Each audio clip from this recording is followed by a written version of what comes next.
তো বাষ্পচাপ বা হচ্ছে ভ্যাপার প্রেশার, আমরা কিন্তু মোটামুটি সবাই বাষ্প কথার সাথে পরিচিত।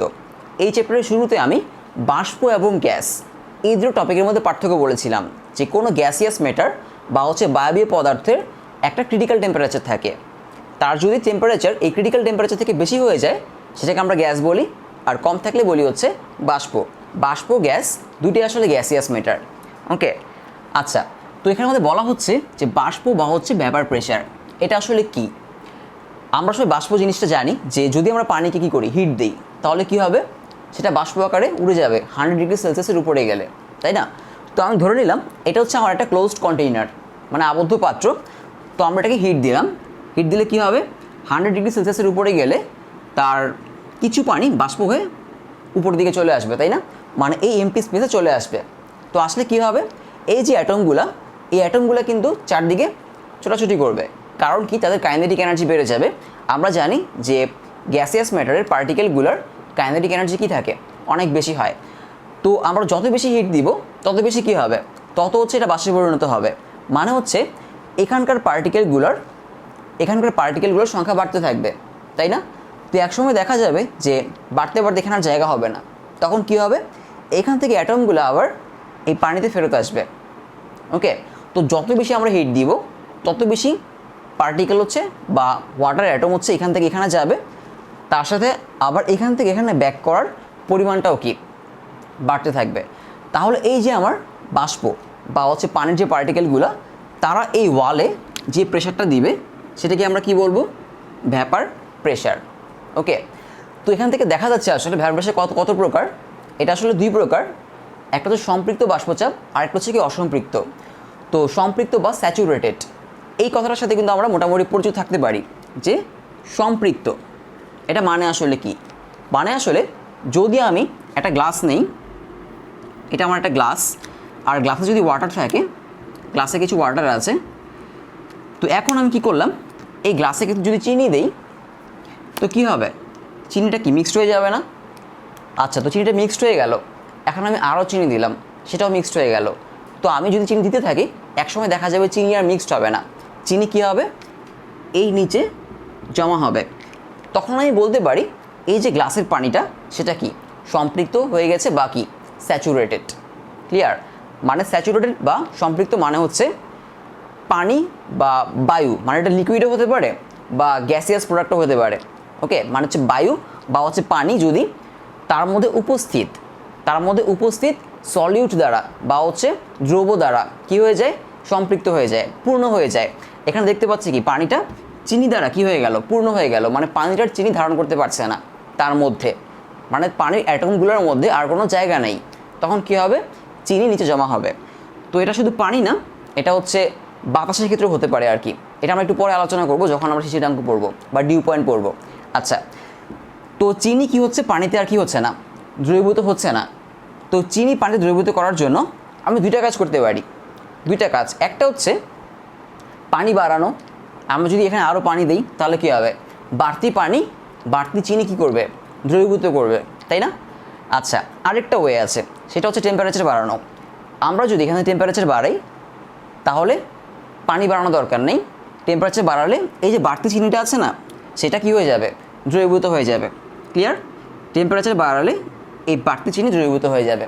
কারণ টেম্পারেচার বাড়লে কোনো লিকুইড বা গ্যাসের তার মধ্যে যে দ্রব বা সলিউট সেটা ধারণ করার ক্ষমতা বেড়ে যায়। ক্লিয়ার?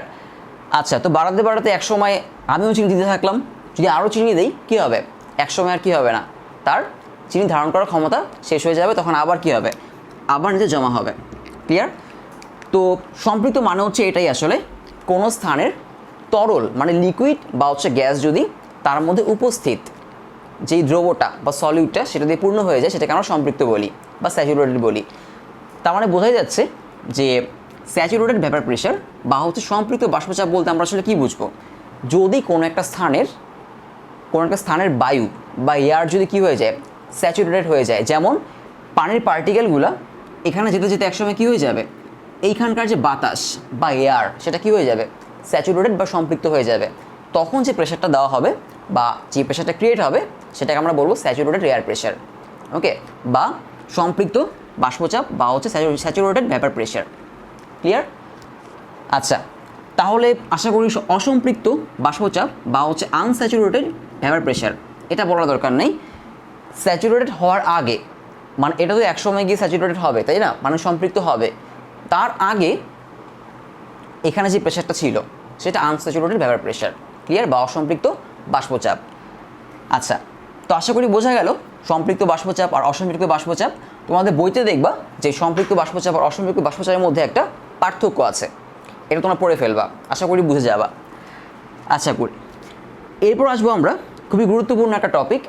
তাহলে প্রথমেই আসি, শিশিরাঙ্ক বা ডিউ পয়েন্ট আসলে কি। এক কথায় যদি বলি, শিশিরাঙ্ক বা ডিউ পয়েন্ট হচ্ছে একটা টেম্পারেচার, যে টেম্পারেচারে কোনো একটা দিনে বৃষ্টি হয় বা কোনো একটা দিনের বায়ু বা এয়ার সম্পৃক্ত হয়, মানে স্যাচুরেটেড হয় ওয়াটার ভেপার বা জলীয় বাষ্প দিয়ে। তো আমরা এক্সাম্পল দিয়ে দেখি। সাপোজ ধরো আজকের দিনের টেম্পারেচার 30°C, ওকে, আজকের টেম্পারেচার 30°C এবং কোনো বৃষ্টি হচ্ছে না, ক্লিয়ার। তো এই যে আজকের দিনটা, এই বাতাসের মধ্যে কি আছে, জলীয় বাষ্প আছে। তো যেহেতু বৃষ্টি হচ্ছে না, তার মানে কি আসলে, যেহেতু বৃষ্টি হচ্ছে না তার মানে এই যে বাতাসটা, এই বাতাসটা তার মধ্যে উপস্থিত, মানে প্রেজেন্ট জলীয় বাষ্প দিয়ে সম্পৃক্ত না, মানে সে আনস্যাচুরেটেড। তো এই বাতাসটাকে যদি আমরা স্যাচুরেটেড বা সম্পৃক্ত করতে পারি তাহলে বৃষ্টি হবে। তো এটা করার আসলে দুইটা ওয়ে আছে। একটা কি, যদি আমরা এখানে জলীয় বাষ্প বাড়াই, মানে আরও জলীয় বাষ্প আসে, আরও জলীয় বাষ্প আসতে আসতে একসময় কী হবে, এটা সম্পৃক্ত হবে 30°C, তখন বৃষ্টি হতে পারে। যেমন এখানে আমরা কি করলাম, যে প্রথমে চিনি দিলাম, সেটা দ্রবীভূত হয়ে গেল, তারপরে আরও চিনি দিলাম, দিতে থাকলাম, একসময় কী হয়ে গেল, এটা সম্পৃক্ত হয়ে গেল বা স্যাচুরেটেড হয়ে গেল, তাই না। তো এই ক্ষেত্রে আমরা সেটা করতে পারি যে যদি আরও জলীয় বাষ্প আসে তাহলে কি হবে, এটা সম্পৃক্ত হবে, তাই না।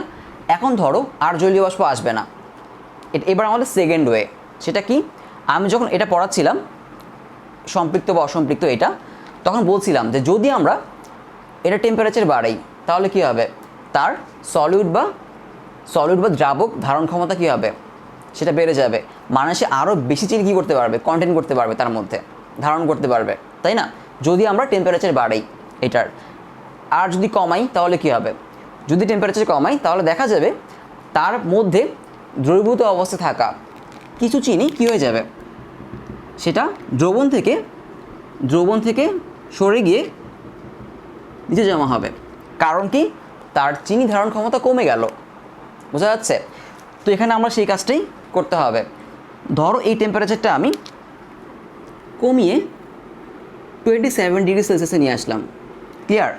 তারপরও দেখা যাচ্ছে কি হচ্ছে না, বৃষ্টি হচ্ছে না, তার মানে এখনও সম্পৃক্ত হয় না এই বাতাসটা। এই পরিমাণ জলীয় বাষ্প আর এই পরিমাণ জলীয় বাষ্প সেমই, মানে জলীয় বাষ্প সেমই আছে, টেম্পারেচার কমালাম কিন্তু বাতাস সম্পৃক্ত হলো না। আমি কি করলাম, টেম্পারেচার আরও কমালাম, কমিয়ে এটাকে 25°C আনলাম, তখন দেখলাম যে বৃষ্টি পড়া শুরু করছে, মানে 25 আসার পর বৃষ্টি শুরু হচ্ছে। তার মানে এই 25°টি আসলে কি, এই দিনের শিশিরাঙ্ক, ক্লিয়ার। মানে হচ্ছে আজকের দিনের টেম্পারেচার 30° ঠিক আছে, কিন্তু যদি টেম্পারেচার 25°C চলে আসে তাহলে এই যে জলীয় বাষ্প বা হচ্ছে ওয়াটার ভেপার, এই পরিমাণ জলীয় বাষ্প দিয়েই বায়ুটা কী হয়ে যাবে, সম্পৃক্ত হয়ে যাবে। এই টেম্পারেচারটাকে বলা হচ্ছে শিশিরাঙ্ক বা হচ্ছে কি আমাদের ডিউ পয়েন্ট, ক্লিয়ার। তার মানে ডিউ পয়েন্ট বা শিশিরাঙ্ক হচ্ছে একটা টেম্পারেচার, যে টেম্পারেচারে গেলে বৃষ্টি পড়া শুরু করবে, মানে বাতাসটা কী হবে, বাতাসটা ওই পরিমাণ জলীয় বাষ্প দিয়েই, কোন পরিমাণ, যেই পরিমাণ জলীয় বাষ্প তোমার এই 30°তে আছে, এই পরিমাণ জলীয় বাষ্প দিয়ে সম্পৃক্ত হয়ে যাবে। আর কি শুরু হবে, এখান থেকে বৃষ্টি পড়া শুরু হবে। এটাই আমাদের ডিউ পয়েন্ট, ক্লিয়ার। আচ্ছা, তো সম্পৃক্ত বাষ্পচাপ, অসম্পৃক্ত বাষ্পচাপ, শিশিরাঙ্ক বা ডিউ পয়েন্ট, এগুলো আমরা খুব ভালো মতো বুঝলাম। এবার আমরা যে টপিকটা যাব, এই চ্যাপ্টার সবচেয়ে গুরুত্বপূর্ণ টপিক, বা আমি একটু আগে বললাম যে 90% ম্যাথই আসলে টপিকটা থেকে আসে, 90% ম্যাথ, সেটা হচ্ছে আপেক্ষিক আর্দ্রতা বা রিলেটিভ হিউমিডিটি।